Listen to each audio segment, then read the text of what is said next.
Today is Monday, April 3rd. If you didn't get the memo, the market's closed on Friday for Good Friday. I always forget. Okay, I am an associate member of T3 Trading Group, which is an SEC registered broker-dealer, and member of FINRECIPIC. All of my trades are placed through T3 Trading Group. You should carefully consider whether trading is suitable for you in light of your own financial condition. Position disclosure. Got into and out of Roku today. I updated this because I got out of pins. I added UPRO. I got added TQQQ and added UPRO, interestingly enough. Let's talk about why. Let's look at the charts. Let's look at the charts. All right, so the S&P today closed up 0.4%. Not bad for a day 4. The NASDAQ closed down 0.25%. And the IWM closed positive today by a small amount, up 1.2%. A little bit disappointed with it actually, because at one point today there was a much larger difference between how much the Russell was up compared to how much the Qs were actually down, and they kind of caught up to each other intraday here. So still looking for some of that mean reversion to take place, and it did to a small degree today. But at the end of the day, you have IWM outperformance over the Qs by just 0.3, 0.4%. If you're blurry on VTF, you want to go to YouTube. I don't know why that happens specifically here on this computer setup. There's always an issue somewhere. Try that and tell me if it's any better. I hope it is. Anyway, so minor outperformance from the Russell over the Qs at the end of the trading session today. Intraday chart of the SPY's up. Really impressive initial continuation for a day 4. We're just kind of getting ahead of ourselves. Like 412.50 was the $10 of extension. Great. I started shorting a little bit earlier than that. I mentioned as we were still moving higher that if we got to 410.60, I probably would look to begin to short very small and look to potentially build in all the way through, at 412.50 or even kind of beyond. It's the same exact strategy that I've been talking about how, I've got the longs on. Once we are approaching that $10 of extension, I'll begin to build in a little bit. I'll kind of work my strategy a little bit on an intraday basis where, shorting a little bit on the way up, covering a little bit on the way down, which I ended up, kind of covering my entire position in this UPRO, actually down to this pivot low that happened at 11:10. And then into the close, I shorted a little bit again on the way up, just kind of sticking with the game plan. So was able to book a bunch of profit on the short, gave me a little bit of a cushion to begin to build back in. And I've got a little bit of UPRO into the close here. It's a day 4. Closing on highs for the SPYs on a day 4 is really impressive. We don't see that happen too often. You can go back in your charts here, even in some of the bigger bear market rallies that we had in 2022. You very rarely see like a solid day 4 continuation like we just had right now. SPYs, started to break out on the 29th when we got the close above 400, which we mentioned was a really key breakout spot. Continuation on Thursday, continuation on Friday with a really strong close, and then really impressively day 4 continuation today. Qs had a negative day today, but it's like a tighter inside candle. If anything, that's kind of a bullish rest. And the IWM is still a very different picture than our Qs and now our SPYs since they broke out. There also is a very different picture. I've been looking to see if more mean reversion can occur. But so far, you got an impressive snapback from extension to the downside Friday a week ago to starting to get to some extension to the upside as we kind of approach IWM 180. So just a really impressive snapback move here for the Russell. On Friday into the close, I was beginning to short TQQQ. And I've spoken about what I'm doing with these kind of hedges. It's been very successful for me this year. Part of it is that I'm able to build into this extension area and not be stressed about it because I'm always starting with relatively small size, building in as we get even more extended, and I've got longs on at the same time that are generally going to be even heavier unless we get extraordinarily extended, that are generally going to be even heavier than those shorts are. So it's just been a really, really consistent approach for me for a while now as we start to get into that $10 of extension for either Qs or spies to begin to short. So we were getting there with the Qs on Friday. So Q high on Friday is 321.17. ADMA on the daily chart was 312.34. So we were about $9 extended at highs on the Qs. And I was very patient with the communication on that short, waited until like the last hour of the day basically to short, and then I was actually adding into the close even though we basically closed on highs. Normally, as I've discussed, I do not like holding swing positions that are against me overnight. It's like a great general rule. Hold swing positions when they're already in your favor to maximize the reward on the risk that you already put on. But I'm able to do this a little bit differently on these shorts because, again, I've got longs on, I'm starting small, so I'm able to kind of build in. So I ended up keeping like an okay amount. I wouldn't call myself heavy, but I wasn't like really light either. I ended up keeping an okay amount of TQQQ over the weekend, and then with the gap down, pre-market, the Qs actually traded lower, I'm pretty sure, than at any point during the actual trading session today. Let me just confirm that on my other screen. Actually, that might not be true. But at least it's somewhere spot. So I ended up getting out of that entire TQQQ at around 27.50, which kind of corresponds with today's low. I did not hold for a full snapback to the ADMA on the daily chart, which I do like to do sometimes, but I also didn't start shorting like officially at that $10 worth of extension. So I've just got a much more relaxed kind of game plan with that. I'm building it a little bit smaller and I'm being a little bit less greedy. So that worked out perfect. And then the market, obviously on an intraday basis, Qs were weakest today, but everything snapped back. That SPY move off the open was really impressive. IWM in the beginning of the day was extremely impressive until this heavy sell-off occurred at about 10:30. But the Qs cooled off and the SPYs stayed strong. SPYs had a day 4. And then the SPYs are like sort of beginning to approach that $10 worth of extension. Didn't fully get there. High of the day is 411.37. ADMA as of right now is 410.80.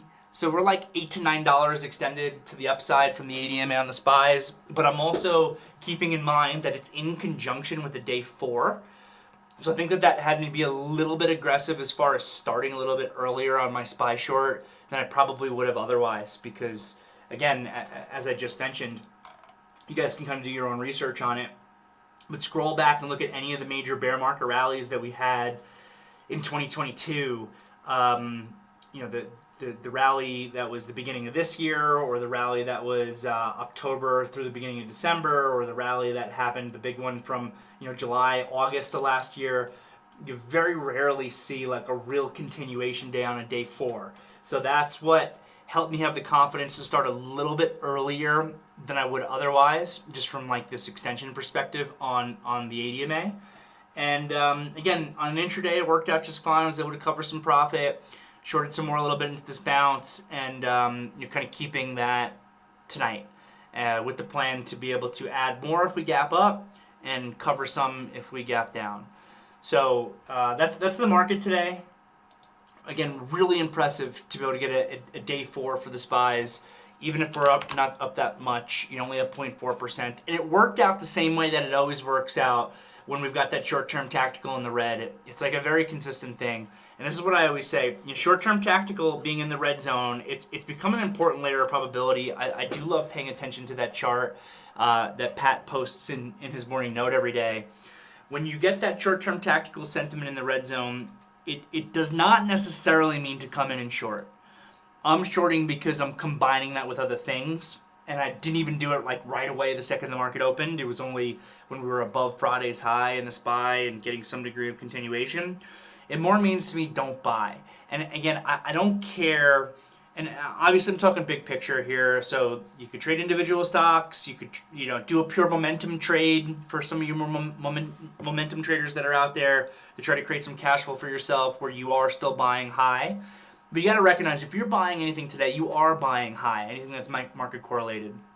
And if you're a little bit bigger picture with your trading, it's generally not going to be a really good risk reward to be coming in and buying a day 4 to the upside when you've got $8-9 of extension from the 80 MA on the daily chart. Usually once we get to $6 to $7 of extension from the 80 MA on the daily chart, that's when I hit that area where I really don't like to buy. I'm not ready to short. You get closer to 10, I'm still not looking to buy, and I'm looking to short, and obviously, you know, just kind of booking long profits the entire way up. So, you know, it's not to say that there weren't stocks that didn't go up today. You know, Apple, look at this, Apple day 4. Really, really impressive. I sold a little bit more on my position into 166. So I'm not saying that stocks can't go up. I'm not saying that you couldn't have made money long Apple today or long, you know, Google gave a great move, especially into the close. I'm not saying you can't make money on these things. I'm just saying that if you're a little bit bigger picture than just like a momentum 5-minute chart trader, that these are not great risk rewards. And I really don't care that the stocks get follow through. I still think that you want to have, in an ideal situation, if you're looking at Apple, Apple's given plenty of opportunities to enter into swing long positions over the course of the last several months that you could easily still have stock from. You could still have stock from Apple in the low 130s and still be sitting it, even as, you know, a shorter time frame technical trader. You started as a day trade somewhere in the low 130s in Apple. It closed really well. You got a strong profit cushion. Hey, I'm going to keep it overnight. I'm going to trim and trail on the daily chart. Look at this beautiful uptrend I just caught from the low 130s where I purchased that stock up to this resistance that created at 155. I got a little bit of a deeper pullback, but it never made new highs here, so you're not getting stopped out here. Maybe you are getting stopped out, depending on how tight you're trailing on the daily chart. When the February 3rd low breaks, when you get this little bit of a deeper pullback in the beginning of March. But if you didn't get pushed out there and you got stock from a good price, there's no reason that you can't still have it. And look, I get it. I get out of positions on the way up also. We were chatting earlier in the VTF about how, like, for myself and for some of you guys, I remember buying NVIDIA at like $110. Now it's at $280. I don't have any. So maybe I didn't, you know, fully follow my own advice that looking at the chart, I most likely would have gotten stopped out in the December pullback, unless I was extraordinarily greedy, but I wouldn't have been, not for NVIDIA. So I would have gotten stopped out on the December pullback no matter what. But the point is that sometimes, you know, like with an Apple chart here, you don't. I mean, Meta's another one. I remember buying Meta under $90 one day. And you know, here it is up at 213. And just eyeballing this daily chart, this is one that you easily could still have from $100 or below if you had stock and you just kind of follow my trailing rules. And I'm not saying that this is the end-all be-all, is to, you know, have swing positions on and catch these, you know, 100% moves, which like Meta gave. I'm all for small time frame trading as well. I just think combine it. You know, the longer that I've been in the business, and I've said this before, I do think that pure day trading is reward limiting, which doesn't mean that I'm against day trading. I do it every day. But at a certain point, you know, if you've got a really strong position, keep it overnight. Let it run on the daily chart. Look what it can do. It won't be a large percentage of the time, but you don't need it to be a large percentage of the time if you can just every once in a while have Meta from $90 when it's still, you know, closing on highs a few months later at $213. And the cool thing about following that approach is that you can potentially do it very levered, right? And that's one of the big benefits of being in like a proprietary trading account where you get that leverage. You know, the leverage we talk about is a double-edged sword. If you lever up, you know, heavily in a trade, and that trade goes against you and you don't have a game plan in place for risk management and money management, it's a fantastic way to lose a lot of money in a short period of time. But the flip side of that is if you can get good stock and you have, you know, risk management rules in place and you've got reward maximization rules in place, there's no reason why you can't have Meta from $90 and it's still at you know, $213. And you've been in, and you've been levered, and you just absolutely crushed it from a P&L perspective. And at the end of the day, like I love to say, this really is just a math game. It's just a numbers game. All you have to do to be a successful trader is make more money than you lose. We all have the tools to be able to do that. It's just a matter of the process, right? The process is difficult. The execution is sometimes difficult. The psychology is most certainly difficult. So yeah, just a great day 4, great follow through on the day. I would not have been doing too much aggressive trading on the long side of the market as new positions on a day 4. But the point that I'm trying to get across is that you can still have Apple from a really good price. You can still have Meta from a really good price if you've got rules in place that enable you to be able to do that. And it doesn't have to be very often. You know, it could just be once in a while you catch a move that's this big, and it can honestly make your entire year. So good stuff there. From an intraday perspective, I don't know, tricky day with kind of where we opened. There's a few okay things that were out there. I know we're looking at this XBI, which on an intraday basis with the tech pullback was a little bit tricky, and the IWM was a little bit tricky, but it held the opening low all day. Was able to close pretty well even as it approaches 21 EMA. So I still think that thing looks pretty decent. Some of the banks were, I guess, boring today. Bank of America, unfortunately, didn't really give any follow-through. SSYS was a really good one for me. I've been in it for a few days. When it traded down to $15 pre-market because the board rejected the buyout offer, I was buying into the level there. So that SSYS turned out to be, you know, pretty nice one for me today. Once again, was into and out of Roku. I just kind of keep buying these little intraday pullbacks within this range, selling, you know, on the way up. So I was able to put a few bucks in my pocket there. I was able to make a couple dollars in that U-Pro short that I discussed already. So, you know, an okay P&L day for me, considering that it's a day 4 and that the intraday was really tricky. And then once again, that short-term tactical usually means that we get a lot of cooling in the first half of the day and strong closes if you are going to get like a day 4. So that's all I got, and I am happy to take a look at what you guys are looking at or questions that you guys have or whatever. First thing I'm seeing here, I think, is from Kyle. So I thought about taking MLCO long at 945. I don't know MLCO as well as I know like a win in the Las Vegas Sands at 945. Okay, I would assume that this was gapping up as big as it did because of the Macau news that also had win in Vegas gapping up. I didn't look at them intraday, so I remember looking at them pre-market and thinking that they were just kind of gapping too big.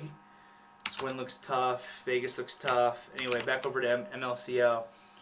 So you bought at 945. It's great execution.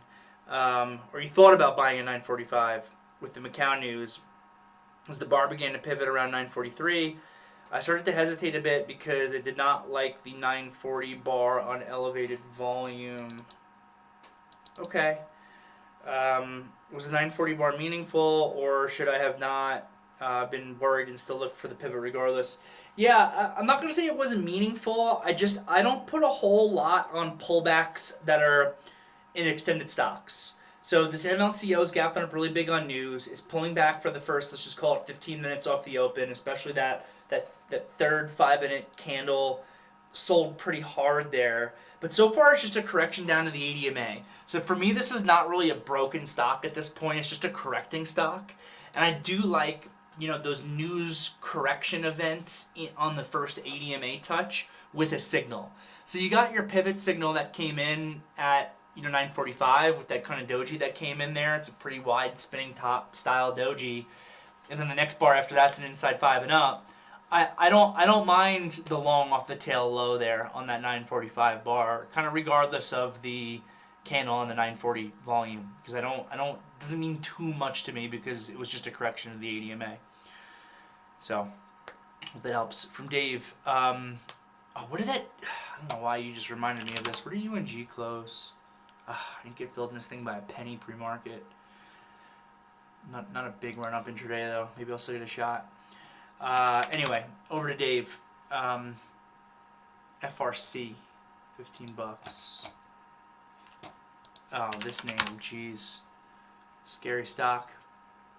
Do you think that $15 in FRC is the correct level to have an alert out at? The size 1485. 1493. 1419 the other day. 1638. Where's the ADMA? 1632. It's a little hard to say, especially because I have not been watching the stock very closely. Looking at my 15-minute chart. Looking at my 15-minute chart makes me like the $15 level, because the day where I was looking the daily chart where it shot above it, they just smashed it below that 15 right down. So they really still held that $15 level. Then it held again, and then this uptick today, 14.75, still didn't quite get there, so more or less held it again. So yeah, I think 15 is appropriate.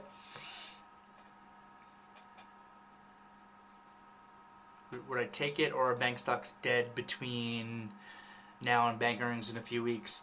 You could take it. I mean, look, FRC is going to trade as, if it really breaks, as like a real momentum, self-fulfilling prophecy style trade, most likely, unless it's some sort of fake break that you're looking at as it approaches the 21 the ADMA on the daily chart.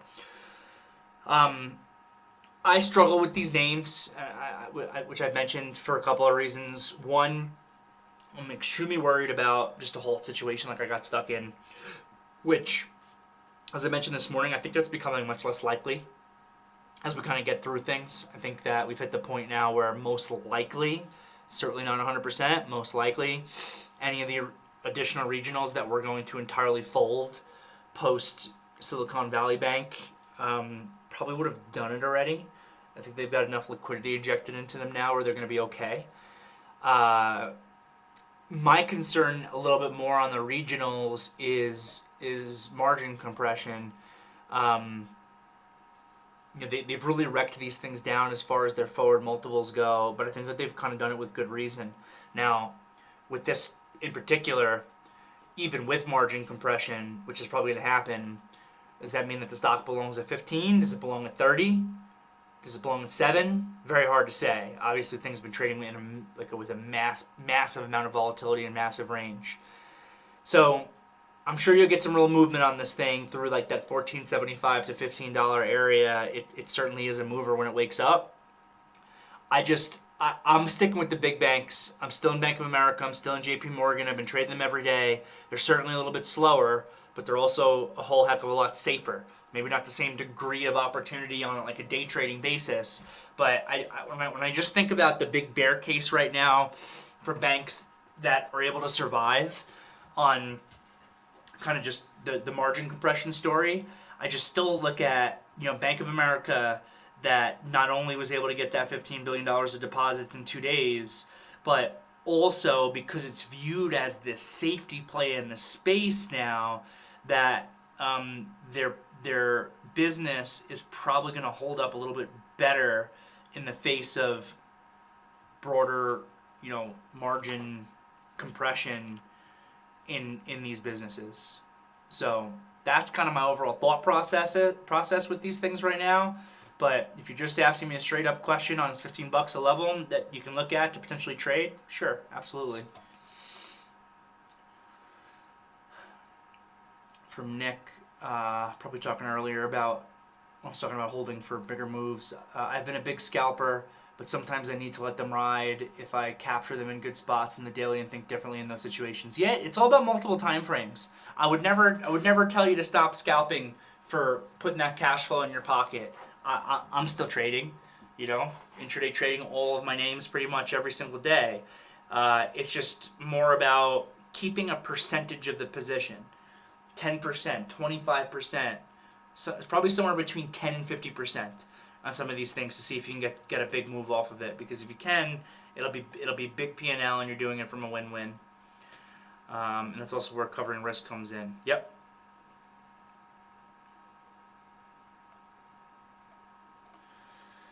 From Ramon on General Electric. GE has been in an uptrend this year. It sure has been. Ever since this what was this on the 4th? I'm trying to remember. Was that an earnings? I feel like it was an earnings. I thought it was maybe some sort of spin-off or something that they sold the thing down. I don't remember. It's been an uptrend for the year. Today the stock traded above 96.20-ish. Okay, so it's probably $9.60 split adjusted. If it pulls back to the 94.95 area, all right, 94 it broke out from recently, and the ADMA and the daily charts there. So if it pulls back to the 94, 95 area tomorrow, and the intraday price action offers a good entry and closes strong, it can be a swing long versus 94 for another leg up to the next level of 102 to 103.50. Another scenario is an inside day tomorrow and up on Wednesday. My thoughts. Yeah, I think your thought process is right on. You're certainly giving us a series of kind of like an if-then statement on what you would want to look for in order to be able to get in, and I like it. Your premises is strong. You know, I'm looking at this stock. It's been trading really strong. It's in an uptrend. It's got a little bit ahead of itself. It's been two big days in a row. If I can get a technical pullback to previous resistance that I would want to hold as support, which is in conjunction with the ADMA, so I'm not going to have any extension at that area, then I would like to look for a good spot on the intraday. If I can get a good spot on the intraday and it closes strong, then it could be a swing trade long for continuation of the next level up. That's exactly the right thought process, and it just, I think, goes directly back to what we were initially talking about looking for the intraday trade setup to be able to get in while you keep the big picture in mind so you can try to get the bigger moves for bigger profits. So cool question. From Pam, how does extension on longer time frames come into play later in the day or getting into the close? I know it depends on the trade, but is there a time you no longer worry so much about the extension on the 15 or the daily? I'm always worried about extension on multiple time frames, and obviously extension's all relative, so I want to see exactly what that looks like. When you get later into today, like a day like today as an example, if you look at the SPYs at, I don't know, let's call it 4:11 at 10:20 a.m.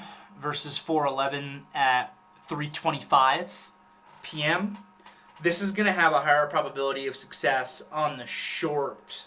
Again, I'm planning on building in deeper, but the first one's going to have a higher probability of success, even though the extension on the daily chart's basically the same, right? So stocks at 4:11, stocks at 4:11. You go to a daily chart, well, whether it's whatever time I just said, 10 something in the morning or 3 something in the afternoon, you've got that, it's going to be the same, let's just call it $9 of extension on the daily chart, either way. The difference is in the morning, I've also got that short-term tactical, which is definitely overcooked in the red, acting as an additional layer of probability for me on that trade.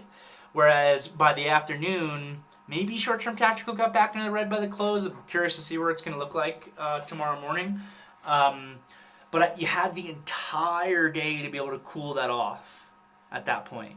So this is going to be the better trade earlier in the day, generally. So I think that's the answer to what you're looking for, Pam. So I hope that helps. How do I like Oxy? I love Oxy. I just don't want to chase any of these oil names right now. The news today was massive for sure. I think it set off probably some degree of a short squeeze. This also goes back to what I was saying earlier. Oxy's another one. We spoke about getting long Oxy at 80. You had your opportunity to get stock at 80 on the 28th. Now it's at 87. Are you booking profit at 87 today, or are you looking to buy stock at 87 today? I hope book profit. It's just too extended. We got to wait for these things to reset up. Chevron was the same way. We talked about Chevron long at 160. Now it's at 170. Do you want to buy it at 170, or do you want to still have it at from 160 and be booking profit today? The energy situation is interesting with the production cuts. It's interesting, kind of the game that Saudi Arabia is playing right now. Yeah, the flip side is that the higher the price of oil, the more incentivized U.S. companies are to produce more. So we'll see how that ends up playing out. But for now, I don't think there's anything to do with these stocks until they reset up. So I like Oxy. Oxy and Chevron are probably my favorite in the space.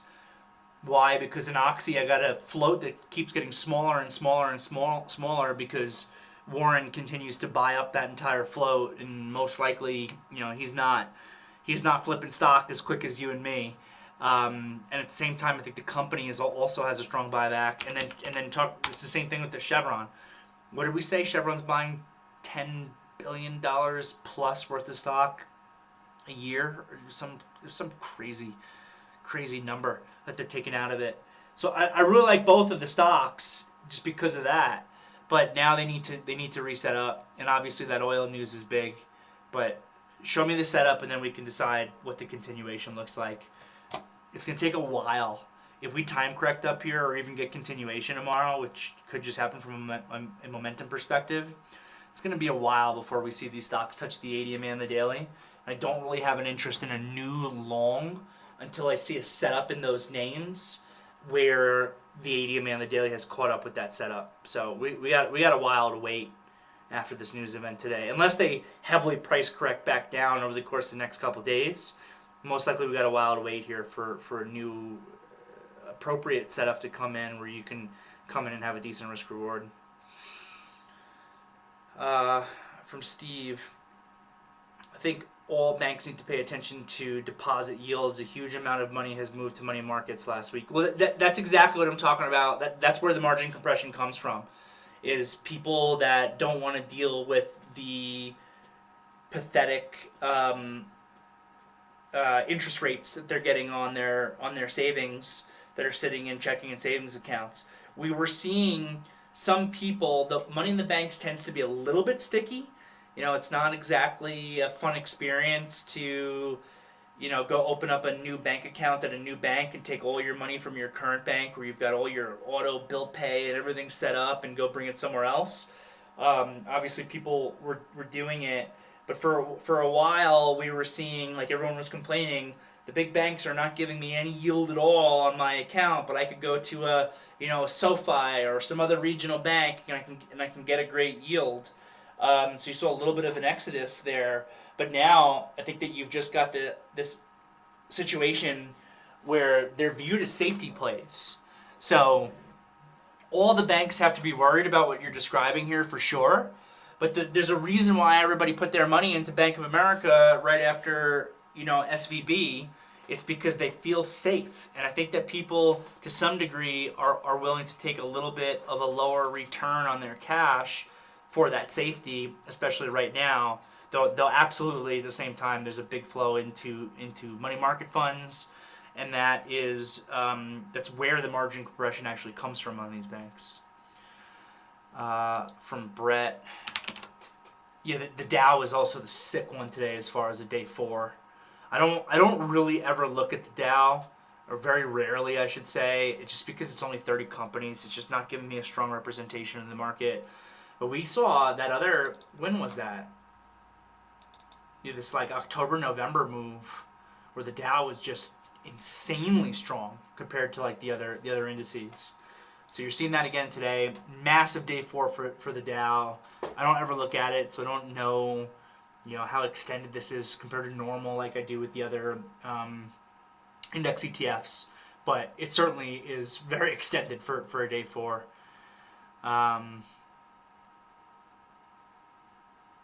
Yeah, I wouldn't be buying. And this is what I was saying earlier. I don't care that this thing went up on a day 4 today. I'm not buying the Dow today. I don't buy day 4s. It just don't have a good risk reward.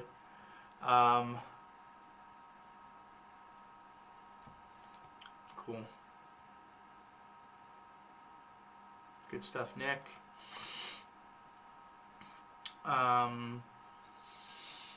From Rex, when you mentioned trading counter trend trade, you would be less greedy on taking profit when on the daily chart is trending up, but the short time frame, such as the 5 minute, is in a downtrend. Which chart do you think is counter trend? Sure. Well, if the daily chart is trending up and you're going long, you're going with the trend. If the 5 minute chart is trending down and you're going long, you're going counter trend. But you want to look at those time frames in conjunction with one another. So if you have a daily chart trending up, let's just continue your example. If you have a daily chart trending up and you have a 5 minute chart trending down, one of those trends has to eventually break. That can't last forever. You can't forever have a daily chart that trends up and a 5 minute chart that trends down. Eventually, that 5 minute downtrend will just keep going and going and going and going until the daily chart has to roll over and reverses. Or the opposite. The 5 minute is pulling back that pullback on that 5-minute chart creates the next high or low on the daily chart. The 5-minute chart reverses higher and you get upside continuation. The second thing that I described is significantly higher probability. It's much, much more likely that generally the larger time frame is the trend that will win. If you're looking at any competing trends on different time frames for any stock or market, generally the larger time frame is going to win. So we like what you're describing right now is what we like. You know, I want, let's just go back to the SPYs. I don't want to be buying SPY 412 tomorrow on day 5 with $10 of extension. Where would I want to buy SPYs, right? On a pullback. I want the break of 400 in the SPYs to be the catalyst that leads to trend continuation. What is a trend? A pattern of higher highs and higher lows. Right now, since we broke out 400, this has not been in an uptrend on the daily chart since we broke 400. It's just up. Up is not an uptrend. And by definition, an uptrend has pullbacks in it. This is just up, right? So if you're a bull, what you want is like a couple of days of sideways action or a couple of days where you got a 5-minute downtrend. That 5-minute downtrend over the course of a couple of days, I don't know, brings you down to 405.50. I don't really want to lose this positive Maribozu low on the 31st because that gives me different concerns. But let's just say you get a couple day down. Let's get a day of rest. Then we get a couple days where we're downtrending as this ADMA is catching up. The ADMA catches up to 406 as the market pulls back to 406 into that area. You had a 2-day 5-minute downtrend that came into play. Yeah, you're going long there if you get a signal, and that's counter trend on the 5-minute chart. But you're back to being with the trend on the big chart, and that's your actual entry execution setup that you want. That's what you want. So I hope that helps with your question there, because the multiple time frames is so important to pay attention to. Your second question here is on Tesla. I traded Tesla this morning on the short side. Awesome is one of the weakest ones that was out there, so I hope you got paid. You shorted at 10:30. All right. It's got it. What do we have to keep in mind at 10:30? 15-minute charts, right? I see it did give continuation, but we got to keep in mind our 15-minute charts. You shorted at 10. Oh, on the inside 15, and it was relatively weak. But there's no way that the 15 caught up yet, right? All right. So you're getting an inside 15 and down, this is a momentum trade continuation. I don't love when the ADMA is this far away from catching up, especially at this time of day. But I do like that you're paying attention to your 15-minute chart. It's just that this is a momentum trade that you're taking on that 15-minute chart. And you can still pull it off maybe at 10:30, but as you approach noon, it's going to be really difficult to have momentum on a 15-minute chart. But yeah, the stock's relatively weak. You got your setup that kind of came in. You took it short, but the 8 and 21 EMA was on the daily. Yeah, this is also a tougher area on the daily because you have a lot of price congestion. There's a lot of price congestion between, like, let's just call it 190 and 195. I do like the relative weakness. I do like the 5 and 15 minute, though it's a bit extended. Do you think Tesla would more likely go sideways instead of going down? Yeah, so I think either is a decent probability. It goes back to what I was saying before. My concern here is that you're approaching noon with this degree of extension on a 15-minute chart that you could just... you're talking about Dow Incorporated. I thought you were talking about the Dow. Again, my concern is this degree of 15-minute extension that you have here at this time of day, I think could give you sideways price action. And then you combine that with basically what you just said, which is all this price congestion between 190 and 195.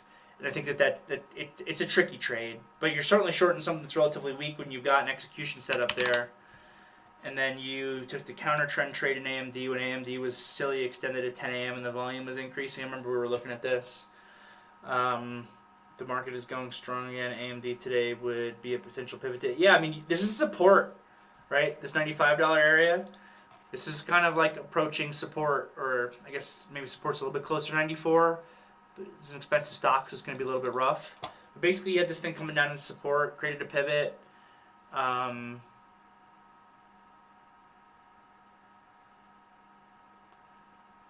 Yeah, so like what you're saying, if you could have held this into the close, you have a really strong close. This bull flag continues to build out. The 21 catches up. You break above $100. You get to move to, I don't know, $125. Technically, the way you would measure this bull flag is to double the pole. Let's just call it, I don't know, 86 to 96. You get a break of $100. You get up to 110. 110 leads to 120. That's exactly what I'm talking about with Meta and Apple, about capturing the big moves by keeping positions overnight, by having good entries. So keep 10 to 50% of the position, depending on how much you like other things. My concern is the market right now. You know, adding a new swing position when the SPYs are this extended is, I would say, a layer of probability against it.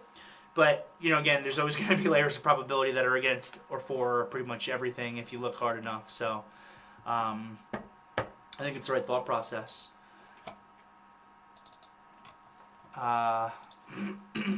Brett on actual Dow. Yeah, fourth day up. Shooting star. Do I ever just jump in when it continues up without a signal? So this goes back to that really difficult thing about telling the right thing to do versus what I might do. I'm going to say the right thing to do is to not jump in without a signal, and especially into a stock. It's a little bit easier, I think, if you're actually doing it like in an index. Because stocks, especially if there's news, individual stocks, it's much easier. And I know that Dow is not like a high flying, you know, growth tech stock where you have to be particularly worried about things just massively running against you and, you know, extension becoming more extension and becoming more extension. But it is still an individual stock, so you got individual stock risk as opposed to, you don't really have that if you're doing it with the SPYs. So, like what I was describing earlier with how I was shorting the Qs on Friday and how I was shorting the SPYs today is what you were talking about. I was shorting those things without a signal. Starting very small because I know that it's an index, right? And sure, could news come out that could move the entire index? Sure. You know, if somehow, I don't know, just coming up with something off the top of my head, if like the Russia-Ukraine war ended tomorrow, I'm sure that the equity market would be up huge regardless of how extended it is. So there's still even risk there. I just think it's a little bit more so when you're talking about an individual stock, and you're talking about a stock that's running this hard. Yeah, I get the extension on the daily chart. I get that it's a day 4. I think that just means that you want to be watching it closely for your signal.